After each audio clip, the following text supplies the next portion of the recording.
Hey, 1 second. Adila Nasrin versus Union of India കേട്ടിട്ടുണ്ടോ?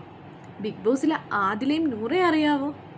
Okay, Adila തൻ്റെ പാർട്ട്ണർക്ക് വേണ്ടി ഫയൽ ചെയ്ത കേസാണ് Adila Nasrin versus Union of India. Lesbian കപ്പിൾസായ ആദിലയ്ക്കും നൂറയ്ക്കും ഒരുമിച്ച് ജീവിക്കണം എന്നുള്ളതായിരുന്നു അവരുടെ ആവശ്യം.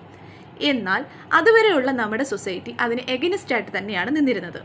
ഇവിടെ ആദില ഫയൽ ചെയ്ത കേസിന് ഫൈനലി കേരള ഹൈക്കോർട്ട് ഒരു ലാൻഡ്മാർക്ക് ജഡ്ജ്മെൻറ്റ് കൊണ്ടുവന്നു. The judgement was in the favours of the couples. അതായത് അവർക്ക് രണ്ടുപേർക്കും ഒരുമിച്ച് ജീവിക്കാം എന്നതായിരുന്നു കേരള ഹൈക്കോടതിയുടെ ജഡ്ജ്മെൻറ്റ്. ആൻഡ് ഈ ജഡ്ജ്മെൻറ്റ് എന്തിൻ്റെ അടിസ്ഥാനത്തിലാണ് വന്നതെന്നറിയുമോ? Article 21 of the constitution. അതായത് ഇന്ത്യൻ ഭരണഘടന ആർട്ടിക്കിൾ 21 പ്രകാരം പ്രായപൂർത്തിയായ ഏതൊരാൾക്കും തൻ്റെ ജീവിത പങ്കാളിയെ തിരഞ്ഞെടുക്കാനുള്ള അവകാശമുണ്ട്. Thank you. This is by case laws by Sneha.